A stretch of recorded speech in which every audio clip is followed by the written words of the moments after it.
A partir de este momento comenzamos a jugar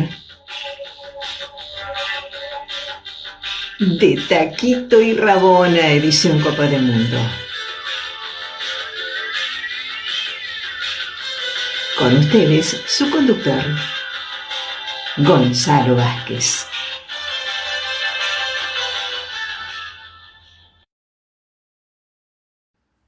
Hola, hola, ¿qué tal? Bienvenidos, bienvenidas todas también a este pequeño gran club, cada vez más grande por suerte, que se llama de Taquito y Rabona, edición Copa del Mundo.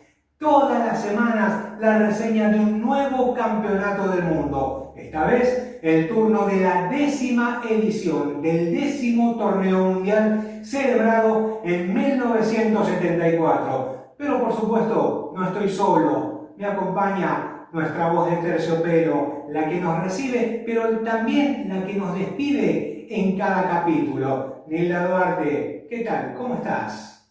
¿Cómo le va? Parezco una mojarrita. Sí, ¿no? Sí, y encima no sé nadar. Yo no diría eso, pero Tengo bastante problema con respecto a ese tema, así que mejor ni hablar. qué bien se te escucha igualmente, ¿eh? Ay, gracias. 1974, se acercaba el final de la primera mitad de la década del 70, seguía la Guerra Fría, había estallado el escándalo Watergate en Estados Unidos, fue un escándalo de espionaje que provocó la renuncia del presidente Richard Nixon. También en Latinoamérica empezaban a gobernar precisamente los gobiernos de facto, que a principios de la década habían, por ayuda de la CIA, según se dice, habían empezado a tomar el poder en varias de las repúblicas de esta parte del continente. Pero también seguía la guerra de Vietnam, aunque iba camino a su fin y una clara victoria del Vietcong. En Europa seguían las acciones violentas de las Brigadas Rojas, en Italia, de la ETA, en España y también de la IRA, en Irlanda del Norte, así como en la República de Irlanda, la mayor parte, la que ocupa la mayor parte de ese país. Entre el 16 de junio y el 7 de julio de 1974 se celebró en Alemania Federal, Alemania todavía dividida en dos hasta unos 15 años después, se celebraba, como te decía, en Alemania Federal la 10ª edición de la Copa del Mundo. 16 países participantes, 2 clasificados directamente: Alemania Federal, el equipo local, y Brasil, el campeón del mundo. No hubo demasiadas sorpresas en las eliminatorias, salvo la eliminación de Inglaterra a manos de Polonia, un grandísimo equipo polaco que había conquistado 2 años antes en los trágicos Juegos Olímpicos de Múnich, celebrados en 1972, la medalla de oro en fútbol. Pero también España había sido eliminado y también Francia fue uno de los grandes ausentes a esa Copa del Mundo. Las eliminatorias sudamericanas no aportaron mayores sorpresas. Argentina volvió a clasificar, aunque seguía imperando la desorganización.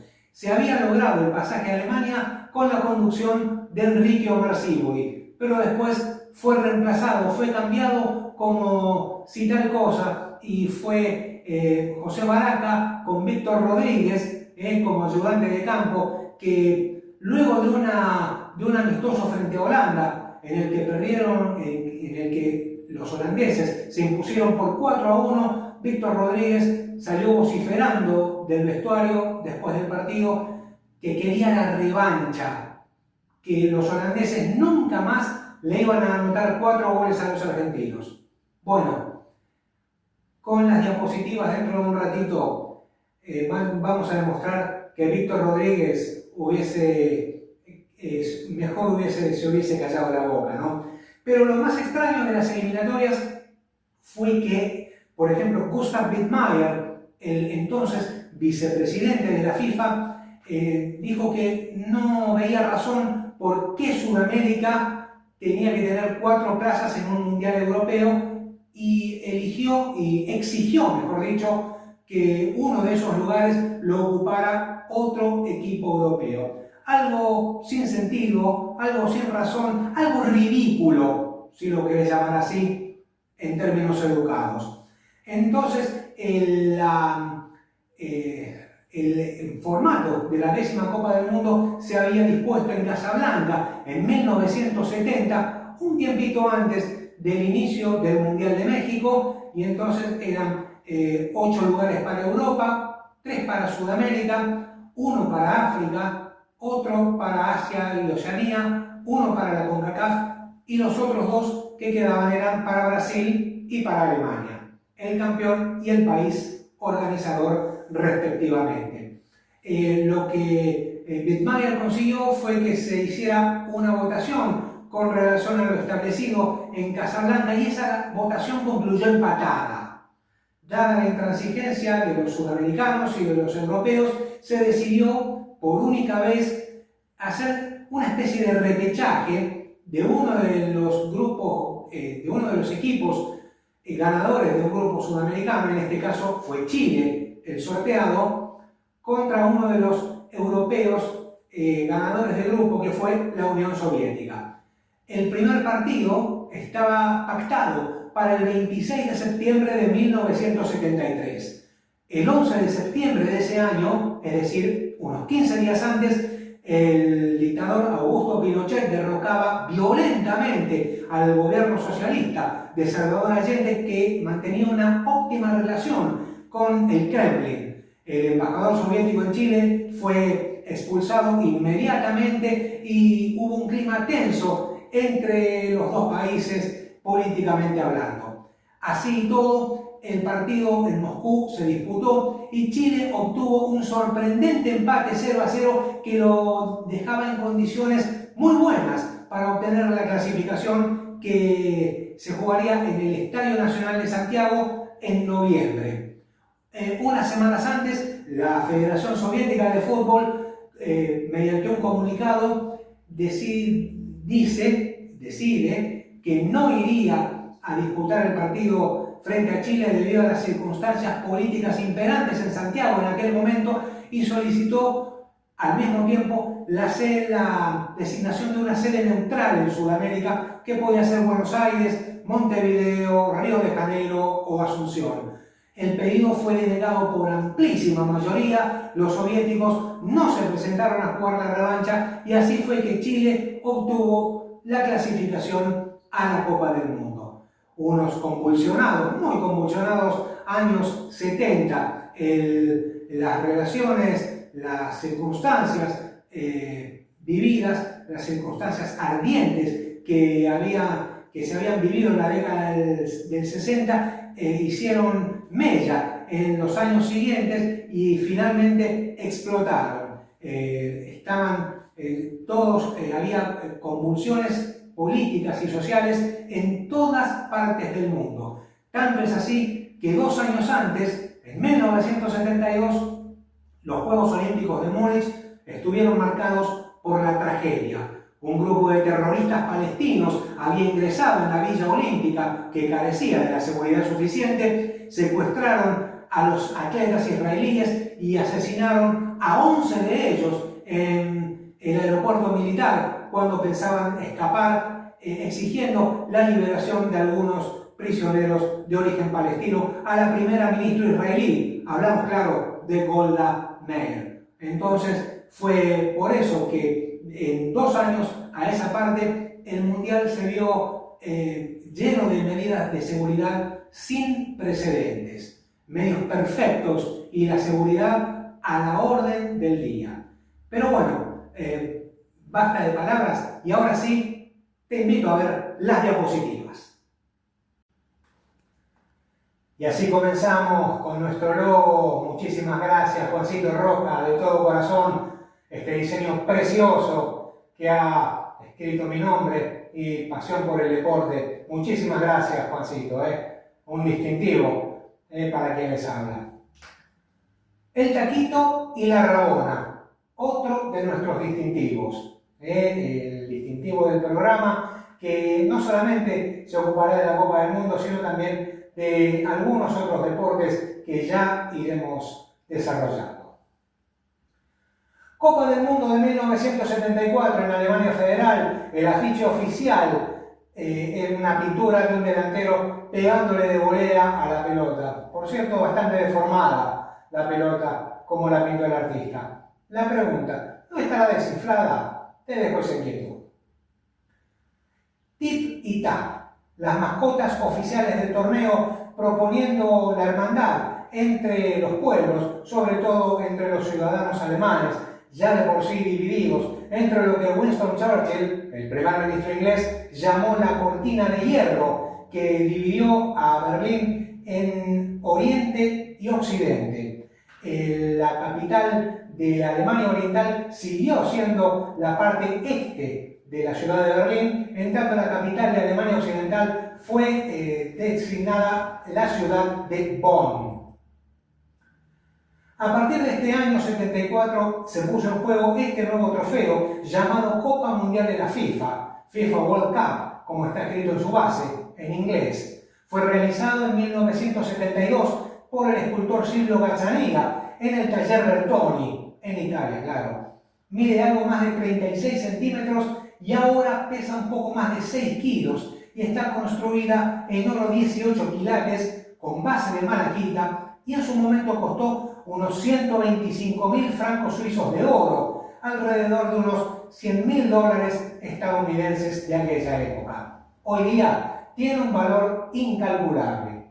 Este trofeo, a diferencia de la Copa Jules Rimet, ganada definitivamente por Brasil, este no podrá ser ganado en forma definitiva, valga la redundancia, por ningún país participante. Se conserva en la sede de la FIFA, en Zurich, en Suiza, y a cada país ganador se le entrega una réplica de tamaño y peso menor que queda para siempre en su poder. La escultura representa dos figuras humanas sosteniendo el planeta. En la base hay pequeñas plaquetas de oro donde se anotan los nombres de los vencedores. Hay lugar para escribir el país campeón hasta el Mundial del 2038 y aún no se sabe si se ampliará la base de la copa o se pondrá otro trofeo en juego. Aquí, Silvio Gazzaniga, el padre de la criatura, el creador de la Copa Mundial de la FIFA, ganador entre un concurso que el máximo organismo del fútbol mundial había llevado a cabo en 1971 en Atenas en un congreso extraordinario. Telstar fue el balón oficial de la Copa del Mundo, no hubo variantes por parte de la fábrica Adidas y el Telstar de blanco con gajos pentagonales negros siguió siendo la pelota oficial de la Copa del Mundo. Vemos aquí a João Avelange, el primer brasileño y el primer sudamericano en ser presidente de la FIFA, asumió precisamente la primera magistratura del fútbol mundial a comienzos de 1974, antes del inicio de la Copa, y se retiró en 1998. El primer partido del equipo local en Berlín Occidental, en la parte controlada por Estados Unidos, Alemania Federal con gol de Paul Breitner se impuso a Chile apenas por 1-0. Te cuento otra curiosidad. En el Mundial del 70 se había inaugurado el uso de las tarjetas amarilla para las amonestaciones y la roja para las expulsiones.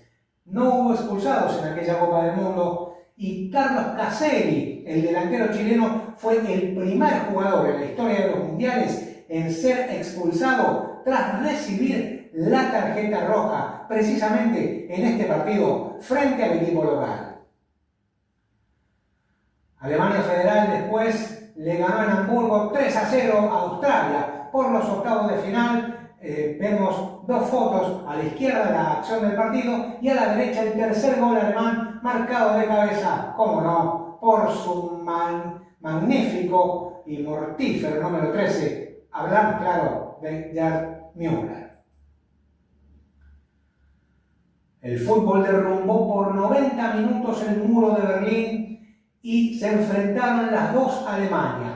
Venció la Alemania democrática o Alemania oriental por 1-0 en el estadio de Hamburgo con gol de Jürgen Sparwasser, que está festejando en la foto de la derecha. En la foto de arriba a la izquierda, segundos después de haberse concretado el gol que le daría el triunfo a los alemanes orientales.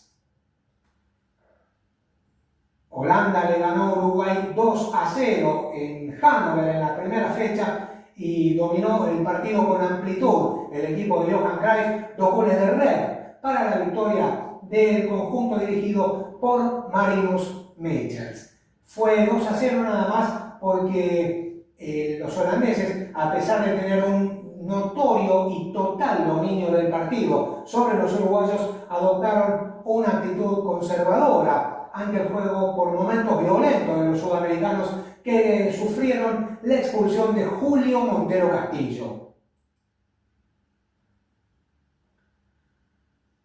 En la segunda fecha, Holanda y Suecia habían igualado 0-0, en tanto Uruguay y Bulgaria empataron 1-1. El último partido de la primera fase, Holanda aniquiló a Bulgaria por 4-1. Los dos primeros goles, Neskens, ambos de penal, el tercero Rep y el cuarto Theo de Jong, un jugador suplente que entró precisamente por Rep, y el gol de los búlgaros fue marcado por Ruud Krol en contra de su propia valla. Quiere decir que hasta la final los holandeses no sufrieron goles marcados por delanteros rivales. Un caso increíble, ¿eh? Llegamos al grupo 4 y Polonia, la sensación del torneo, le ganó a Argentina por 3-2. 2 goles de Lato y 1 de Sarmach. Para el triunfo polaco, Heredia, en la foto de arriba a la derecha, se ve el primer gol y después abajo a la derecha, Carlos Babington está por concretar el segundo descuento de Argentina, que fue siempre en desventaja.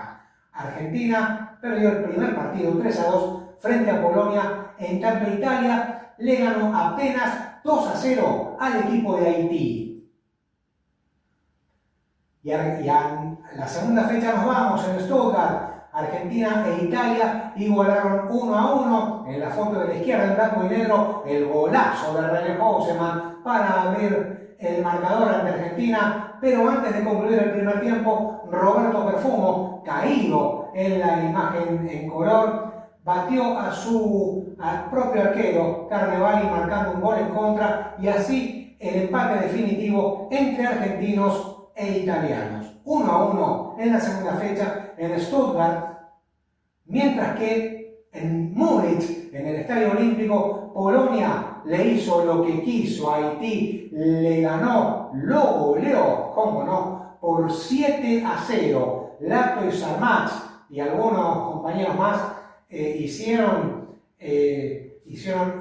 un festín ante la debilísima defensa haitiana, que había recibido apenas 9 partidos, 9 goles, 2 por parte de Italia y los 7 de parte de Polonia.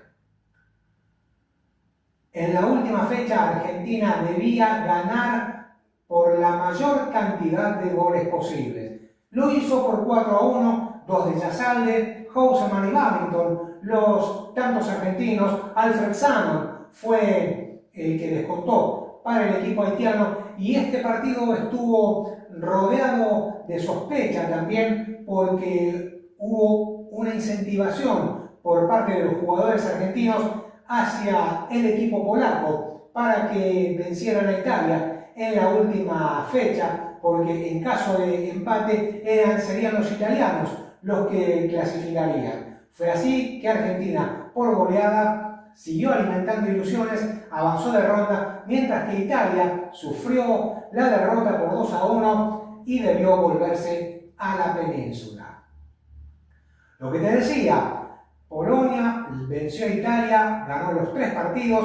En la foto de arriba a la izquierda, Sarmach de cabeza abría la cuenta. En la segunda, arriba a la derecha, un soberbio disparo, una bomba de Kazimierz Delna para el 2-0. Polonia se retiraba así al término del primer tiempo, y en la foto de abajo una acción, un gol increíble que se perdieron los italianos, que consiguieron el descuento, mejor dicho, por intermedio de Fabio Capello a 4 minutos del epílogo. Pero, por fortuna para Argentina, no les alcanzó. Y llegamos a la segunda fase, a lo que no queríamos mostrar. En Gelsenkirchen, Holanda se hizo un festival frente a Argentina por 4-0, y aquí las fotos de los 4 goles. Arriba a la izquierda, Johan Cruyff a los 10 minutos abría la cuenta para el equipo de Renus Michels. A los 25, en la foto del medio, el tiro desde afuera del área de sobrepique ejecutado por Kroll aumentaba la diferencia. Ya en el segundo tiempo, y abajo de la lluvia, que fue el mundial más pasado por agua de la historia, porque los partidos se jugaban bajo una lluvia torrencial ya desde el primer minuto, pero el tercer gol, el cabezazo de Red, de pique al piso, era 3-0, y Wim van Hanegem en esta foto ante el golero Carnevali, un defensor argentino, tirados en el piso, es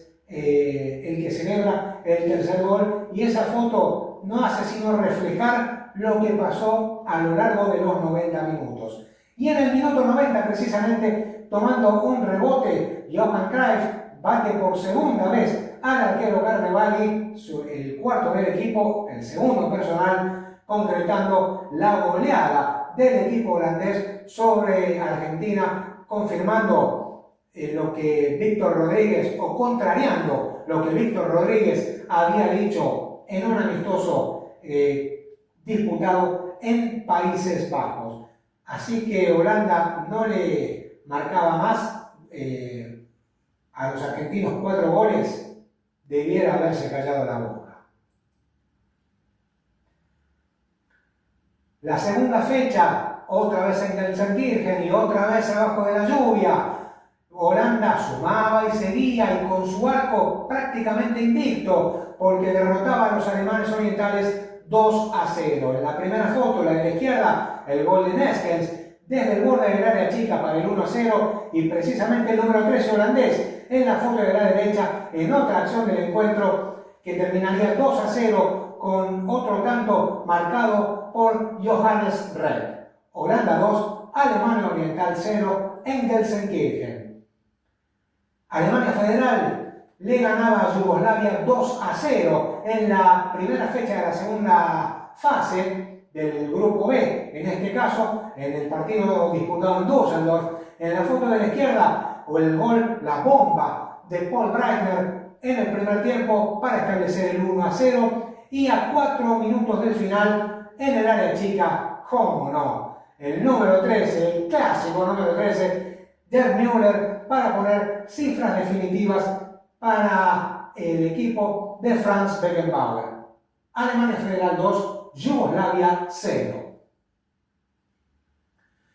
En el segundo encuentro del grupo A, en el que estaban Holanda y Alemania Oriental, al mismo tiempo, en Hannover, Brasil le ganaba a Argentina 2-1. En la foto de arriba a la izquierda, Riverino, con un tiro de afuera del área, abría el marcador. Después, arriba a la derecha, el empate de los argentinos. Miguel Brindisi, de tiro libre, batía por primera vez en el campeonato la valla de los brasileños. Y a poco de iniciado el segundo tiempo, Jairzinho, de cabeza, de pique al piso, batía por segunda vez el arco argentino. Primer enfrentamiento entre argentinos y brasileños en la historia de los mundiales. La victoria correspondió a los tricampeones del mundo por 2-1.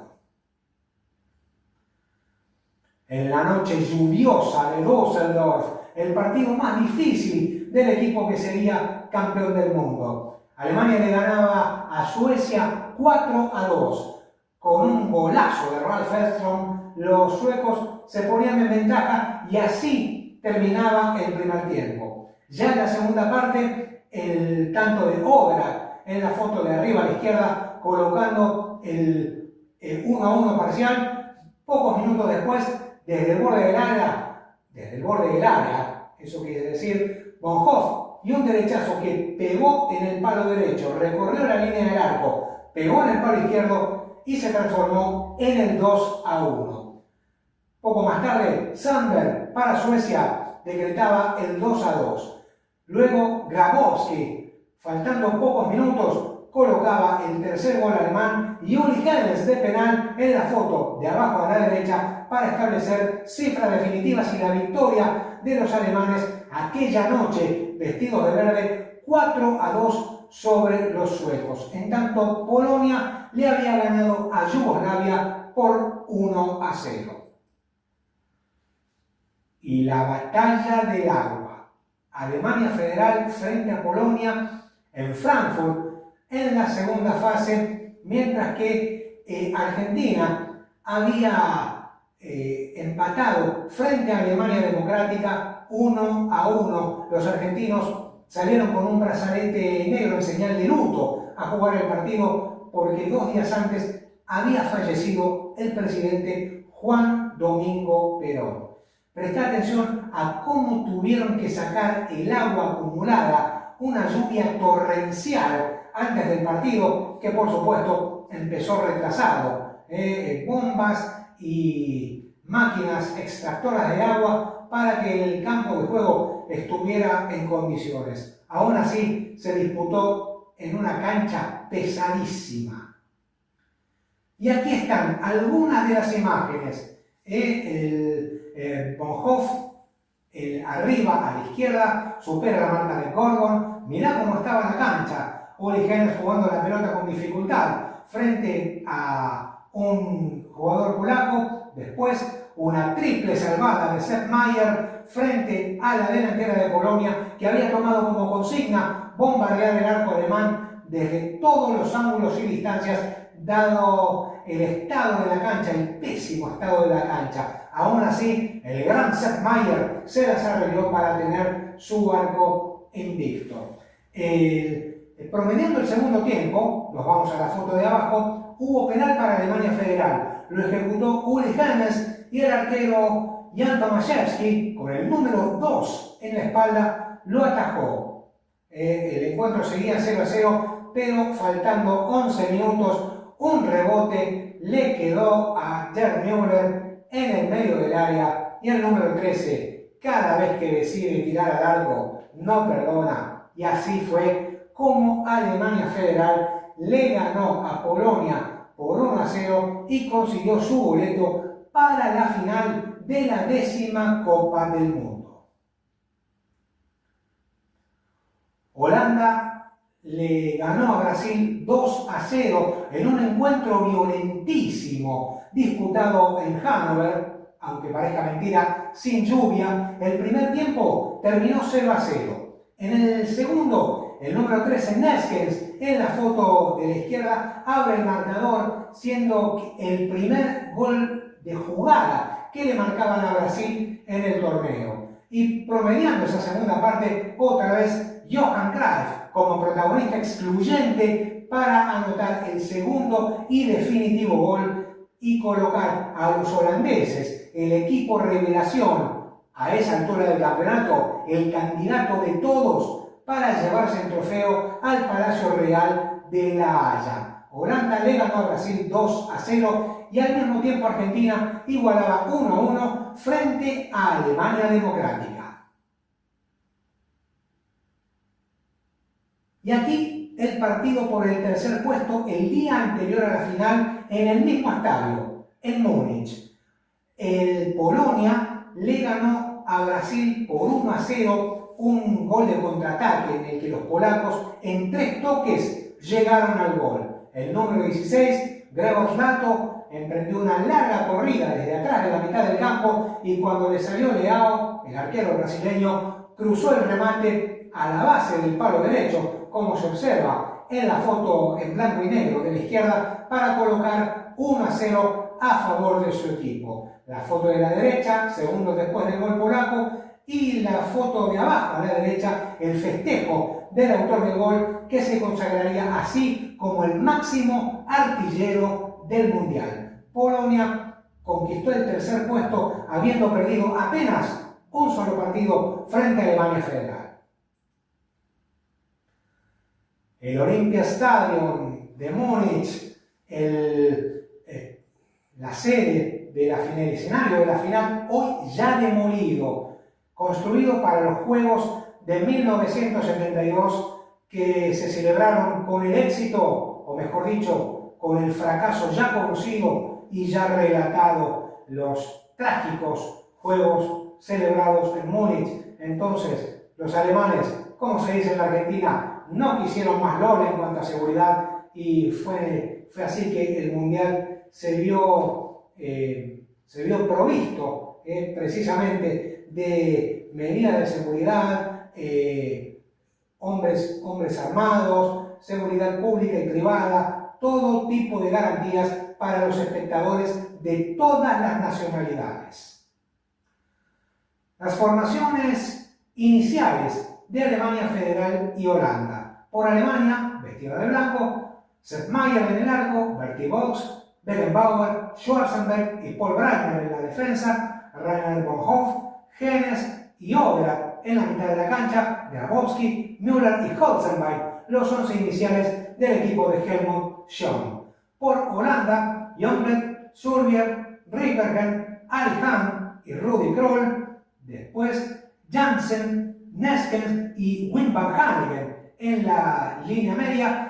En la delantera, Red, Johan Cruyff, el capitán, y Robbie Rosenberg, el conjunto naranja dirigido por Rinus Michels.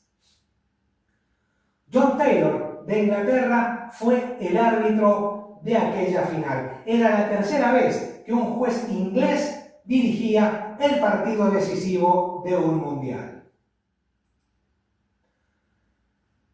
Holanda empezó moviendo el saque de salida, tocaron la pelota varias veces, a Cruyff le cometieron penal, Johan Neskens estableció el 1-0 sin que los alemanes tocaran la pelota en los primeros 2 minutos de juego. Holanda se ponía en ventaja y todo parecía indicar que se llevarían la Copa del Mundo.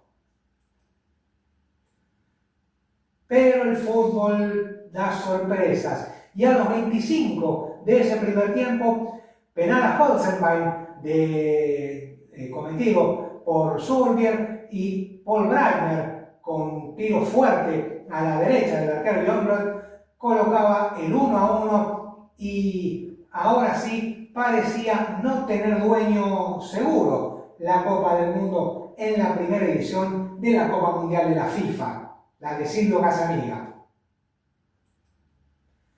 Y a los 43 minutos de ese primer tiempo, desborde de Bonhoff por la derecha, centro atrás, Der Müller que no la domina, venía apareado con Rudi Krol, retrocedió 1 metro y con una media vuelta mortífera sobre el pie de apoyo del arquero, colocó la pelota levemente a la derecha por el medio del arco, dando vuelta al partido, colocando a Alemania 2-1. Antes de concluir la primera parte, los alemanes, que no habían tocado la pelota antes del gol holandés, ahora se encontraban en ventaja.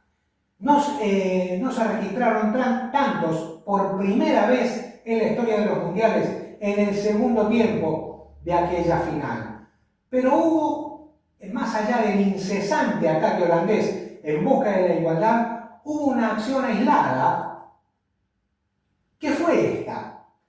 En un cruce desde la derecha hacia el medio del área, Müller picó al claro, perfectamente habilitado, y con este tiro alto hubiese establecido establecía lo que hubiese sido el 3-1 para Alemania, pero el árbitro le anuló mal el gol por una posición fuera de juego erróneamente cobrada. Aún así, el marcador no sufrió modificaciones y fue entonces que Alemania se llevó el título jugando como local. Aquí, precisamente, Franz Beckenbauer, el capitán de Alemania Federal, había jugado 3 mundiales ya. En 1966 obtuvo el segundo lugar, Mundial, en 1970 el tercero y ahora en lo más alto del podio. Un récord impresionante para el número 5, el gran capitán alemán en el Bayern de Múnich. Helmut Schön, el entrenador alemán, en su tercera experiencia mundialista, que fue la culminación de su carrera como entrenador, aunque dirigiría también en 1978. Rinus Michels, el revolucionario director técnico holandés, uno de los padres, uno de los discípulos del fútbol total, no solamente en la selección holandesa, sino también en el equipo del Ajax, que se había clasificado tricampeón de Europa y había ganado en 1972 la Copa Intercontinental frente a Independiente de Avellaneda. Aquí el equipo alemán, campeón del mundo del 74, encabezado por Franz Beckenbauer, Sepp Maier, Schwarzenbeck, Overath, Bonhoff, Grabowski, Gerd Müller, también aquí Günter Netzer,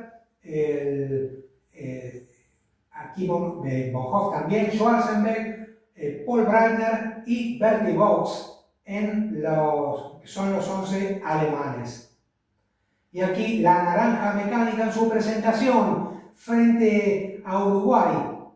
Se lo apodó la naranja mecánica por la película, exitosísima película de Stanley Kubrick, filmada y estrenada en 1972, y era precisamente un motor, una máquina de hacer fútbol que no tuvo el título, pero que dejó sin dudas las imágenes más perdurables de aquel torneo de 1974. Otro campeón sin corona. Las figuras destacadas, por supuesto, el capitán holandés Johan Cruyff era el soldado raso, pero también el líder, el que siempre estuvo al frente, la mano derecha de Rinus Michels y el conductor indiscutido de los holandeses adentro de la cancha. También otras figuras, el gran Sepp Maier, Rainer Bonhoff y Wim van Hanegem, el compadre ideal de Johan Cruyff en la mitad de la cancha, el número 10 holandés, el clásico lanzador, que como lo bautizaron los sudamericanos, un jugador de fenomenal habilidad que lamentablemente estuvo ausente en el torneo de Argentina en 1978. Otros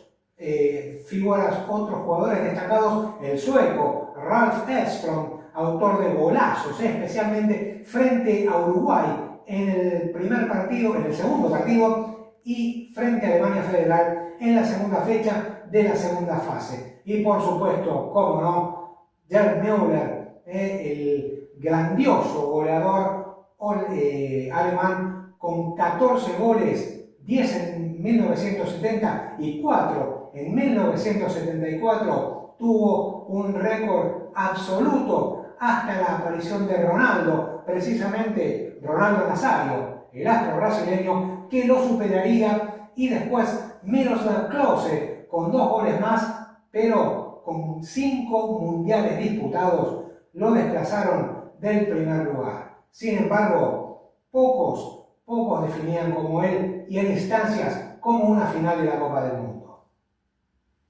Se marcaron 97 goles en 38 partidos a un promedio de 2 goles con 55 por juego. Asistieron 1.774.022 personas a un promedio de 46.685 espectadores por encuentro. Grzegorz Lato, de Polonia, fue el goleador del torneo con 7 tantos. El número 16 marcó menos frente a Alemania Federal, goles en todos los partidos. A la selección argentina, en la primera presentación de ambos equipos, le anotó por duplicado.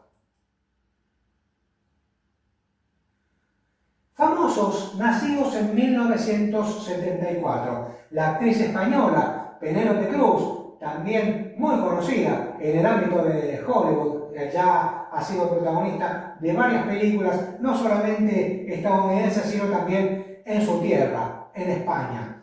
Alanis Morissette, una cantante famosa, ganadora de varios Grammys a lo largo de su carrera. Alanis suma y sigue. Otros dos nacidos en 1974 y otro cantante, en este caso en inglés, Robbie Williams, el líder de la banda Take That, y después se separó del grupo para iniciar su carrera como intérprete solista. Y otro nacido en 1974, una mega estrella de Hollywood, Leonardo DiCaprio, en esta escena de la película Titanic, pero también protagonista de muchísimos y aclamados filmes por el público y la crítica periodística. Y nos vamos con ellos, los dos gatitos jugando al fútbol en el área chica, quizá intentando un taquito o quizá intentando una rabona. Y fue así que Alemania Federal, claro, otra vez dio la sorpresa. Como 20 años antes, en Suiza, en 1954, esta vez el equipo comandado por Helmut Schön en el banco de suplentes y por Franz Beckenbauer adentro de la cancha, le propinó la derrota más inesperada de sus carreras a los geniales holandeses, inventores revolucionarios de lo que se llamaría el fútbol total. Claro que el técnico holandés Rinus Michels contaba con una materia prima óptima, mejor dicho, entiéndase, los grandes jugadores que colaboraban con el éxito de los esquemas tácticos planteados por el técnico en cada partido. En la Argentina, la desorganización seguía. El Mundial fue una campaña opaca. El equipo dirigido por José Baraca y Víctor Rodríguez pasó con mucha más pena que gloria la primera fase y después fue derrotado sin atenuantes ante Holanda y con cierta holgura ante Brasil y empatando frente a Alemania Democrática. En aquel partido de Alemania Democrática hizo su presentación mundialista en el arco nada menos que Ubaldo Matildo Filiol. Me olvidaba, ese Mundial del 74 fue la primera vez en que un equipo campeón del mundo jugaba el primer partido, el partido inaugural. En este caso fue el de Brasil y Yugoslavia, por el grupo 2 en el estadio de Gelsenkirchen, en la cancha del Schalke 04, y para no ser menos, empataron sin goles, como ya te lo conté en las diapositivas.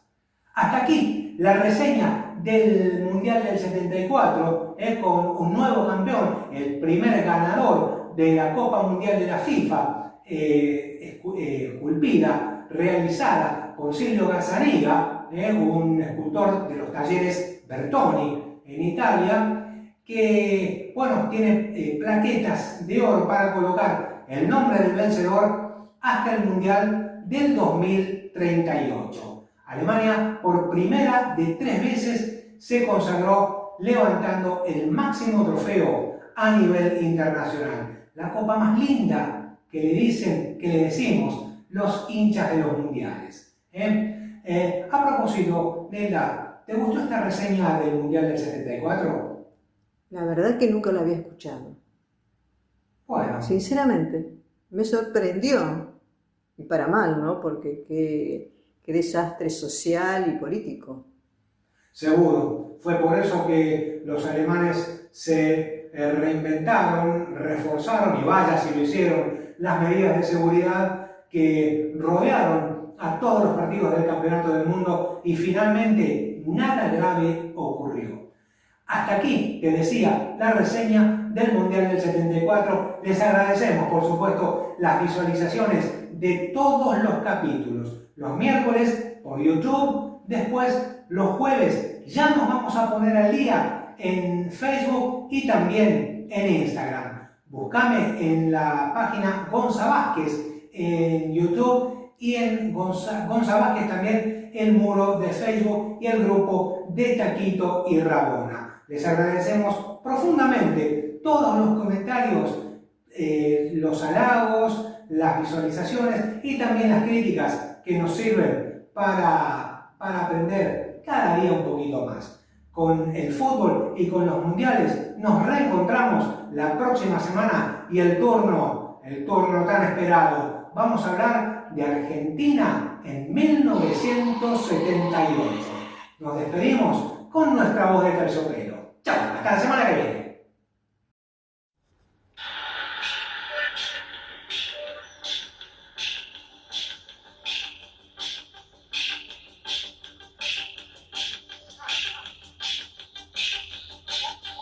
Hasta aquí hemos compartido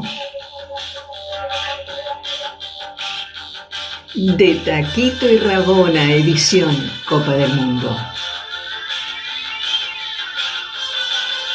Volvemos la próxima semana. Dale, ponete la camiseta.